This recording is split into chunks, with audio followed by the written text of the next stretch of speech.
Musically meditated. Musically meditated. Musically meditated. All right. First of all, what's your name and what do you do for a living?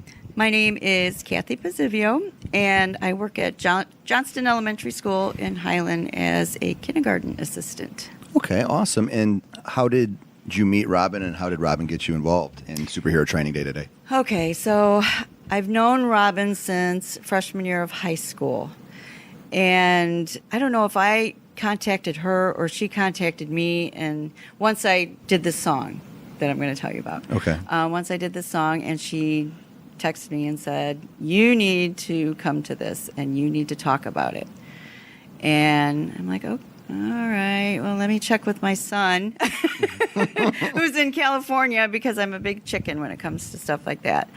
So I sent him the stuff, and he's like, yeah, you really need to do this, because I'm a very outgoing person, but when it comes to like writing, and because actually the song that I have was actually my writings that I did. And when I went out to California, because my son is a writer, producer, I had performed. I'm going all over the place. You're fine. This is what leads up to it. Yeah. I wanted to perform Landslide for my parents by Fleetwood Mac.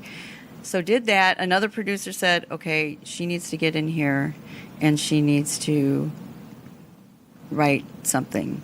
Like your own original stuff? Own original stuff. Awesome. So came back in, and I had told the guy, I'm like, you know what, I don't have any stories to tell. He's like, everybody has stories to tell. I'm like, I don't know. So as my son's in the background plucking on the guitar or whatever, I just started going through my phone and my writings.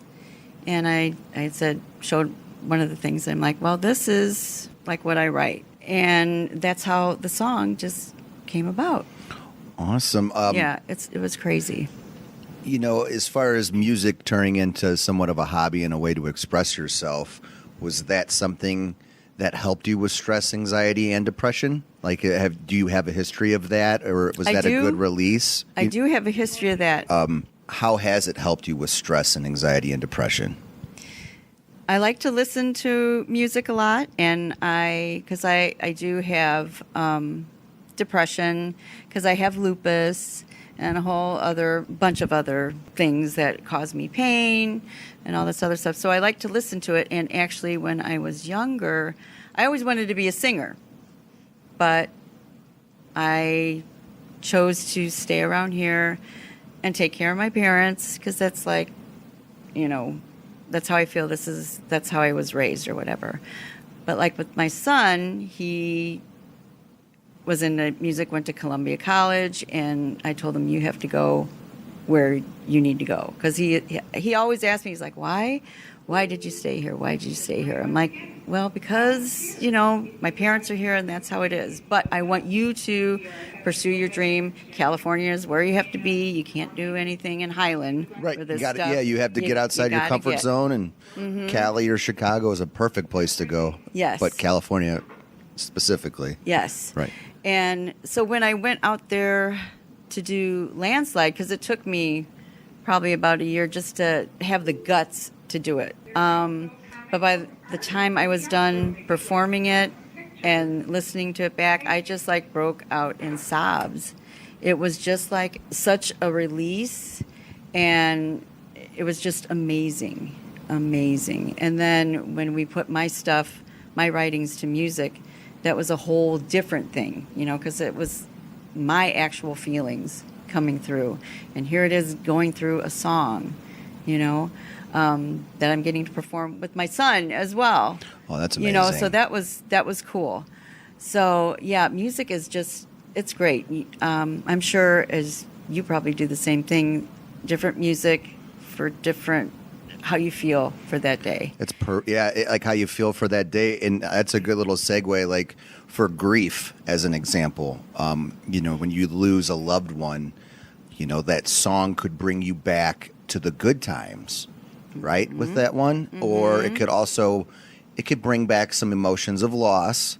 But for me personally, like I use music therapeutically that way to remember a loved one that's not here anymore. Right. And to maybe just grieve correctly. I mean, I don't think there's a right way to grieve, but everybody has their own method, you know, and music is one of the ways I use that, you know. So like to take a negative, you know, losing a loved one and turning it into a positive, I think that music for me personally is a good bridge to connect that gap, to go back and remember the good times and the bad times, you know, and it kind of, it's cool because it's like a time capsule, you know, it could take you back and it could push you forward, you know. But like with me, I have to watch, because if I'm really sad and I go into this sad music, you know, that could just bring me down even more. So I have to really think about that. It's like, bring yourself up. And I have yeah, we're not going to put on some down, you know, like The Cure's really dark stuff from the 80s. Exactly. Right? And get like really, really low. We're going to put on maybe more of the bright poppy Cure. That's right. Right? Right. so we don't dive a little bit lower. Yeah. You know, because like, for instance, I'm a huge Smiths fan. I don't know if you like the Smiths, but I thought it was always neat how Morrissey was singing about loss or you know, downer stuff or sad things, but then the music itself was poppy and kind of, you know, positive, like the weird dynamic of happy and sad together. Right. But yeah, but like you're saying, you would rather listen to something a little bit more upbeat. And if you're angry, don't put on like King Diamond or something like that. It's like, oh gosh. Right. It could be, yeah, it could be. Like, what is going on? Yeah, there are people that I know that where that the aggressive music has like the opposite, like, so it is therapeutic for them to calm down. I think it just all depends on our chemistry as people. You know, I could use the aggressive heavy stuff because I love heavy metal and punk and all that, but you know, like at the gym, like that's going to motivate me to get the extra rep, or you know, maybe go an extra minute on the bike or around the track or something like that. But because I'm an all genre type person too. Same. That's all in my collection. Yes. Now, as far as you performing live, was that, I know you said it was hard, but when did you get lost in the moment, as far as kind of like a reference to before playing a sporting event? You know, you get nervous. And I've performed live too. You know, when I was younger, I was in bands. But did you get lost in the moment? Like, were you very nervous before and then finally got comfortable on stage? Or did you never necessarily get comfortable? Like, was it very hard for you to just get comfortable on stage? I actually never got a chance to get on stage. It was all in the recording studio. Okay.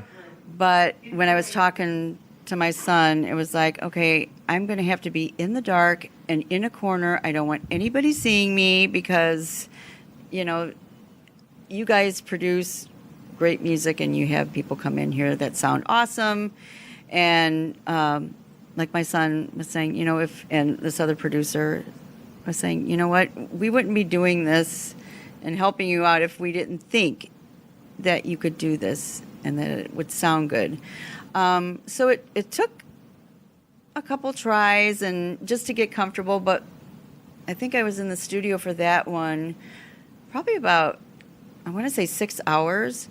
So maybe around the halfway point, 3 hours or whatever, is when I noticed that I was relaxed and just, I didn't even realize that they were in the booth over there, you know, and I could see myself just, as I'm saying my words, just doing hand motions even to the words of my song. And so that's amazing. But it was awesome. That's amazing. Very therapeutic. Yeah. How about live music, you know, certain concerts? If you had to say the best concert you ever experienced where, you know, where music is therapeutic, where you get lost in the moment, like you forget about all your outside problems because you're at a show, are there any particular concerts or shows that you can recall for the listener that you just loved, like the best band you ever got to see live? Bruno Mars. All right. Went to see him, I think it was 3 times. And that was also with my son. And just how they dance. And it's, you're right, you just get lost. And it was like there were no problems at all. You just focus on the music. Okay. Yeah, Any other awesome. Any other artists, like different eras, like Kiss. Okay, I went to see Kiss. Cool. Journey as well. Okay. Yeah, I think anytime I'm listening to music or whatever, I'm just lost. And I'm one of these, and my husband hates this, but I'll have my little earbuds in, but I'll be the one, humming very loudly or singing as he's trying to watch TV, and Right. it's just like, shut up. Right. Now, as far as you said, you're a teacher, correct? Mm-hmm. In what grade and where at again? One more time. Kindergarten. Kindergarten. Johnston Elementary, yes. Okay, and where's that located? That's in Highland. That's in Highland? Mm-hmm. All right, so how do your personal skills help you with the kids and the students deal with emotions or mental health? Are they too young with that age? And if you do you use music creatively in the classroom? Oh, yeah. Okay. Could you give us some examples? It's a constant thing because kindergartners are sponges. And we notice, like, to get their attention, because I work with Lisa Kelly is who I work with.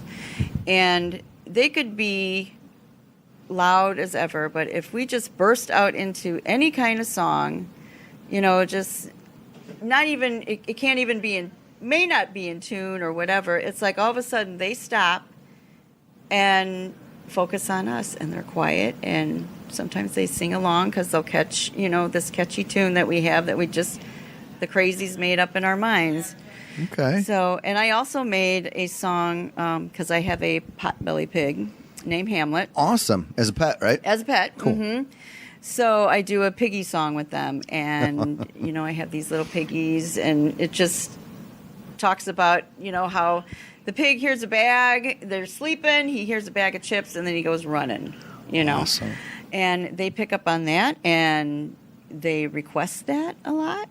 Let's do the piggy song. So the kids, they love music. And like I said, we use it all the time in kindergarten. That's good to know. Yeah. And I don't know. I don't know. I think we'd probably do that in older grades too, because we're just that crazy. That's not crazy about it, but yeah, if it helps, it helps, because some of my earlier memories too was music class. Her name was Miss Bush. I went to Foreman Elementary in Hobart, Indiana. It's not there any longer. They tore it down in the mid 90s, but Miss Bush was like my dad's music teacher in the, like in the 60s. And then she was still there when I was in the 90s, but I specifically remember her, playing the piano and teaching us how to sing and hymns and stuff, and how that sticks with you forever.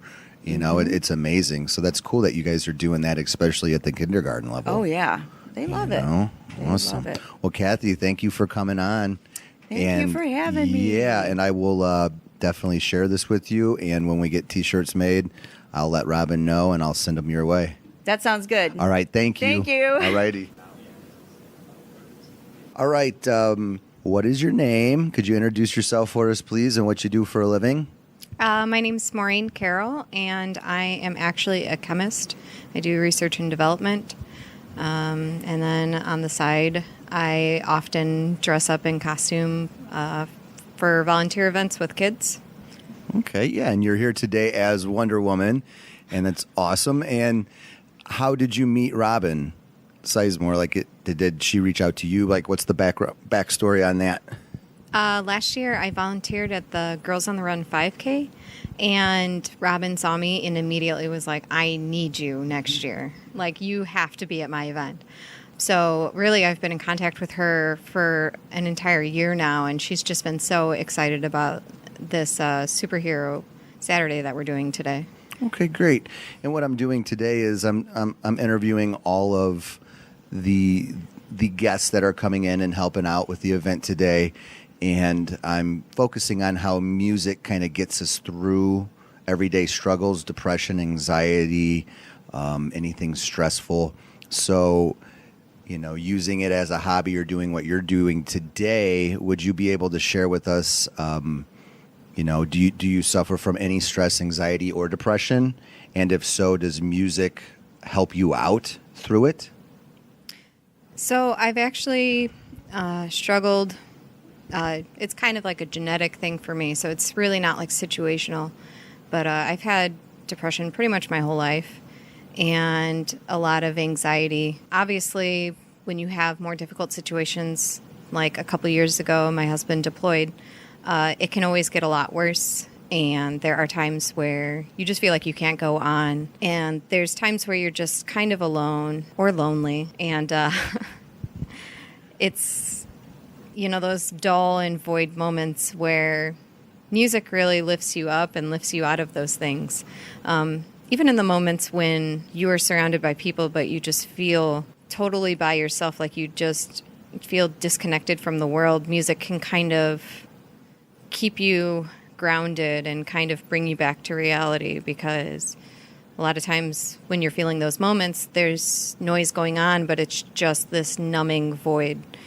And, with depression and anxiety, there's just thoughts or words that go on in your head that you can't always quiet. And, music has that way of just comforting. Yeah. It's almost like a big hug. Yeah. Like it could kill the clutter in your brain. Like meditation could help or whatever, or music. Like that's what I do as well. And especially with grief or loss of loved ones or dealing with death or people like your husband is deployed. Music is a comfort zone, and it could really help.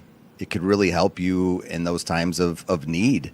It could also, another way to look at it too is take you back to a moment with that person, right? So, like when you're missing your husband, maybe as an example, like you could say, hey, I remember this song, and maybe it makes him feel like he's there. So I agree with you. As far as a positive thing, motivational wise, how does music motivate you to, do something creative, or how to express yourself artistically or creatively? I am a very creative person, but actually I think one of the biggest things that I use music for right now is I'm a distance runner, and I just ran my first marathon. And, Congrats. I spend a lot of time just like listening to music on my drive, and then I'll think about the songs that I want to add to my playlist, like what's going to inspire me during that race to keep going, because there's so many moments where you just want to give up, and you need that perfect music to just kind of keep you in a good mindset, to feel like you're just strong and you're powerful and you can really accomplish anything you put your mind to, because you're running in every mile, in every moment, and each mile you have your hardships and you have your doubts, and even with depression, it's like you kind of sometimes don't know if you can finish it, but then just this fun song comes on and you're like, oh yeah, I forgot. Like I remember when I did my 20-mile run and the song came on and I just felt so strong, and then in that moment you're just strong again. Yeah, absolutely. What are some of your jams on your playlist for when you're running a marathon? What are some of the songs? Oh my gosh. Don't make fun of me, but I think one of my We're not here to judge. It's music. Everybody likes what they like. Oh my gosh. What is that Taylor Swift song that's really poppy? I can't think. So little T Swift is on the playlist, right on. Oh my gosh. I don't even know. Okay. No, it's not Bad Blood. I stay up too late. That song. That is the one song that like really gets me going. And some Bruno Mars. Well, that's the second Bruno Mars reference we've had. Oh, really? Yeah, he Yeah. is great. He's a great artist. Oh my gosh, that one gets me going, and I can't think of anything else right now. I don't know why. That's all right. Now, as far as live music, like going to a concert, I don't know if you attend a lot, but if you had to say like the best concert experience you've ever been to, who would it be? Who, when, where, when, and why? I guarantee nobody's ever said this before, but Ramin Djawadi, I think that's how you say his last name. He is actually the composer for Game of Thrones, Westworld. He does all that background music, and oh my gosh, he's amazing. We went to the Game of Thrones experience, or I went to it, and it's just phenomenal. And like, I love music from TV shows, movies, John Williams, everything like that, because I don't know if it's just watching the film and the music comes on or what, but they just elicit a feeling out of you, and it's undescribable, and it's like, man, it just gives you chills sometimes. But his concert was awesome. Light show, just the kinds of musical instruments that he brings into his songs. It's just beautiful. Okay. Yeah, because you mentioned that before off of mic, like how you are into more of like themed, like movie themed musicals, right? I am. That is my. That's your jam. That That's is your- actually the music that really just like when I'm in a funk. Okay. I put on some like Dario Marinelli. I think that's his last name. John Williams. I can't remember some of the other guys right now, but think Harry Potter, Star Wars, Indiana Jones background music. Awesome. Game of Thrones, Westworld. All of it is just. I don't know. It's like I get really into it when there's vocal tracks. Sometimes I just space out, but when there's this musical score stuff, sometimes it's like I can really kind of focus in, find clarity, or sometimes just forget what's going on. But that's definitely my go-to for anything. All right. Well, thank you Maureen for joining us. I'll definitely share this with you. I'll email it to you. And the Wonder Woman outfit is awesome. And the Captain American outfit with your friend across the table is awesome. So thank you for joining us and sharing all that. Thank you very much. All righty. Thanks. All right. Please introduce yourself. And I think you're a musician, or so I've been told, but please introduce yourself to the listener. Hello, my name is Billy Cox. How you guys doing? Right on, Billy. Are you a musician? Are you a singer? Are you a songwriter? What's going on, man? I'm a musician. My two main instruments are piano and guitar, but I dabble around in bass, banjo, ukulele. Currently taking singing lessons now, so trying to get that up to par with the rest. Cool. What brings you in today? Do you know Robin Sizemore? Did she ask you to come to Superhero Training Day? What's the connection? She did. I teach her son, Dylan Sizemore. He comes into my shop, Broadway Music, and I teach him piano there. Oh, that's your shop. Mm-hmm. Oh, Yep. right Well, on. It's not my shop. It's my boss's. It's your boss's, but you give lessons at Broadway. Correct, yeah. Right on. Yeah. Is what's his name from Freak Johnson still there? What was his name? Chris? Maybe? Yeah, it was Chris. Was he a and drummer or? They had a drummer. The bassist was there. I guess that doesn't necessarily matter. But ironically enough, that's where I received my first music lessons when I was 15 or 16. I'm a bass Really? player. Okay. Yeah. Who'd you take lessons I from? think his name was Nick.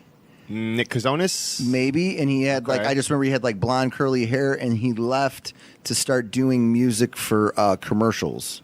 Okay. But this is like 99. While back.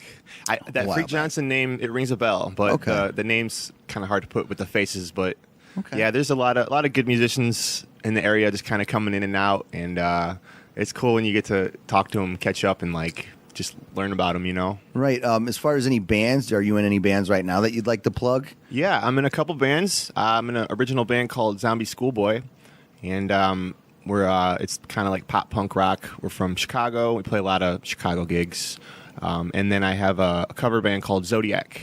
So we cover a lot of the 80s, 90s classic rock, and we play all around Indiana. We do Highland, Griffith, Portage, a lot of that stuff. So Cool. yeah. As far as music as a release, that's what we're focusing on today. Do you find music therapeutic, for any bummers in your life, so to speak, like anxiety, depression, stress? Do you find that as a way to express yourself and to release maybe some bad times or bad thoughts? Absolutely. I think music plays a huge part in therapy and just overall sense of relief in the body. Whether it's listening to it or playing it or listening to the lyrics, I think it all has an impact on the way we feel. And I remember as a kid not being able to focus the best, and I would really be hard to sit still and really get hard to pay attention. And I remember going up to a piano and just kind of pressing one key, and the feeling, the sensation it gave me overall, like in my body, was just, it was something that I just wanted more of. And I knew that this was something that I wanted to stick with just because I loved the way it made me feel, man. It was just really good, and it helped me really focus and zone in. Amazing. I feel the same. I know that, I suffer from some ADD, not ADHD, and I think that music helped me out in that way too. Like the first time I plucked a bass note or really started to dive in deep and research bands before the internet and find out every specific detail, and that's what I'm doing with the podcast now. Like, Totally. I'll revisit an old album and just dive into the details of who, what, where, when, how, and why. And Yeah, and every time you go back, man, there's always something new that might pop out. you know, and that's what's the beauty of music is like it might make you feel one way, you know, the first time, but say you listen to it again and you might hear something completely different in there, man. And Yeah, that's pretty good. That's why it's special. As far as motivational goes, using music as a motivation, you know, you're dealing with adults and children as far as lessons go. So Sure. do you think that music does motivate them in a positive way as far as like a structure for maybe adulthood and holding a job or finding a career and keeping that goal? Do you I think so. I really do. I think and when it comes to music, you know, you have to practice self-discipline. You know, Yeah, that's the word, self-discipline. yeah, you really gotta take time out of your day, you know, a half hour to an hour or whatever it may be. But it's something that you have to a routine that you got to go by in order to really, if you really want to progress. And I think those kind of things, they you know, it occurs in the real world, you know, with anything. If you want to get better, you really got to just do it over and over and over. Stick to it. Stick to your guns, so to speak. Totally. As far as live music as an escape, now you perform a lot live. Do you still get the butterflies when you go on? And once you are performing live, does that all go away? And is it just an amazing feeling? Could you describe a little bit both pre and during? Yeah, definitely. You know, before, I think I'll be a little anxious, but that'll only be because I hope my guitar works and I hope no technical difficulties happen.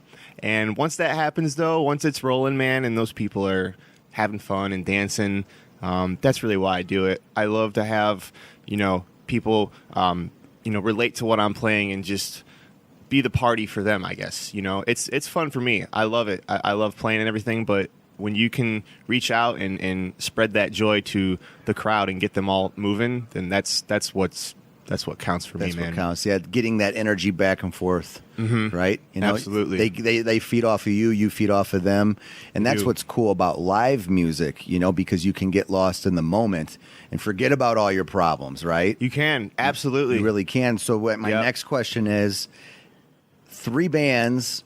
If you can't think of 3 bands or 3 concerts that you've been to, where did that specifically happen to you, or you got lost in the moment, and it was the best live performance you ever got to see? Is there one in particular, or could you say 3, or what's the first one that comes out to you? Best band you ever got to see live, where you were just caught up in the moment, and forgot about everything, and it was just great. Man, it's probably this band called Story of the Year. Okay, they're pop punk, right? The pop punk. Yes. Yeah. They I seen them once at Warped Tour, man, and they not only did they play really good, but their performance is just through the roof, man. They're the band that made me want to start a band. I saw them and I said, this is what I want to do. You know, their stage show, their presence, the energy was just through the roof, and it just really did make me just forget about everything, and I was just completely zoned in on them. Cool. And it just rocked, man. Cool, yeah, right? It just rocked. It as just simple rocks. as that. And then it was inspirational. You're like, I want to do this. Yeah, absolutely. I said, that's where I want to be. I want to be up there doing what they're doing, you know. I was very inspired. Awesome, man. All right, Billy, thanks for coming on. Thanks for coming to Superhero Training Day. And for the listener, please plug your bands and plug your social media where people can find you. Yeah, so if you go on Instagram or Facebook, just type in Zombie Schoolboy, and then you'll be able to hear our music there. And for my cover band, Zodiac, if you go to zodiac69.com, you'll see our website and all of our events and our calendar and all that good stuff. All right, Billy. Well, thanks for coming on, man. All right. Thank you, Joe. All Appreciate right. it. First and foremost, could you please introduce yourself and who you are and what you do for a living? Sure. Yeah. My name is Heather Plinovich, and I'm a clinical psychologist, and I'm the owner of the Anxiety and OCD Behavioral Health Center. And I'm here to actually give a talk at 11 o'clock about self-compassion. Oh, perfect. Yeah. Perfect. So how did you get in touch with Robin Sizemore? Did she contact you? Did you do this last year? No, she actually contacted me. I've actually been doing some training for the Morton Elementary School, teaching the teachers actually how to do self-care and learning how to work with their compassion fatigue. Oh, great. Yeah. Great. As far as hobbies go, do you have any hobbies outside of your profession that might be able to help you out with any depression, stress, or anxiety? Is there anything that you focus on to kind of get you in a more positive mindset and a positive space? Absolutely. I actually really enjoy working out and being very active. And so that's kind of my time to be by myself, but also as be with others as well. I like to work out in groups. I do not do it by myself. It's even better for motivation to get that extra rep in, right? Exactly. It's hard to stay motivated by yourself to work out in the gym. I agree. And so I specifically joined a gym to be part of the social aspect of it, actually. And I really do make it a point in my busy schedule to go at least 3 times a week, no matter what happens. It makes me feel so much better, so much grounded, so much focused, actually, in my work. Absolutely. Yeah, that's something my father taught me at a young age was exercise. Mm-hmm. And I think, he probably didn't put 2 and 2 together, not to give him credit, but it is a great way to relieve stress. Yes. And what's cool too about exercise is that, you can see the results, the positive results, of all that hard work and the time that you put in, but it's a great stress reliever. And as far as like motivational stuff goes, with working out, I recall listening to music while I worked out. So are there any particular musical artists that you listen to, and do you use music as a motivational tool while you're working out? Absolutely. Anything with a beat, really. Okay. Nobody's specific, okay. But definitely anything with a beat. I want to feel like I'm going dancing at a club. You know what I mean? Okay. So like a little bit more upbeat tempo. Absolutely. And actually recently, one of my trainers surprised me. And a lot of the music right now is all the trainers putting it on in the gym. But one of the songs that came up, and I can't remember the name of the song, but it was by the band Blur. Yeah, I remember Blur, yeah. And it just brought me back. There you go. I was always more of an Oasis guy because right? Blur and Oasis had this like feud at the time, so you had to pick a side. But I do remember Blur, yeah. Yeah, and I just brought back memories, made me work out that much harder because I was just having so much fun. Yeah, and with the upbeat tempo, I think for working out, it's important too. Like even like heavy metal, like Nirvana as an example, Yes. like. That might make you go the extra mile or do an additional rep. Yep. Absolutely. And to digress a little bit back to what you're doing today and speaking at 11, could you go over that, like a little outline of what you will be talking about? Sure, absolutely. My focus today is really to talk about self-compassion. Meaning how to be kind to ourselves. And oftentimes I feel like regardless whether you do feel anxious or depressed or angry about something, or just as a regular human being who's not necessarily going through anything, we tend to beat ourselves up. Whether it's because I made this mistake or I failed at something, I didn't do a very good job at my work or at school, I lost this game. And we tend to go to a place where we are very discouraging and tell ourselves how stupid I am, and et cetera. And in reality, we got to really think about, do we say those things? Let's say if a friend is going through a hard time, would we be that critical to them? That's a good question. And I really think not. I mean, right. If they're truly a good friend of ours. Hope not. Exactly. Yeah. Right? Or you're not really a good friend. And so if we wouldn't say those things to a friend of ours, why would we say those exact words to ourselves? And so, but as a result, it can create a lot of negative feelings and get us in a place where we wouldn't be motivated to continue to pursue our interests or pursue our goals. And so really, I really want to encourage and help people recognize when they are saying very critical things to themselves, and how my focus on today is how do we get ourselves out of that? How do we be kind to ourselves? How do we say more encouraging to ourselves and actually help us, live the life that we really is meant to live. That's amazing. And I think that music could also be used as a tool. I know with me personally, to be that motivational factor, to not be so hard on yourself. Mm-hmm. You could listen to a particular song that could make you want to conquer the day, so to speak. Right, Get outside and do something positive. Or you could actually use music as a reflective thing and look back on maybe a hard time in your life to where you know where you have gotten now, in a positive way. Right. And you could use it as a great source of grief, of a lost one, because music is kind of like a time travel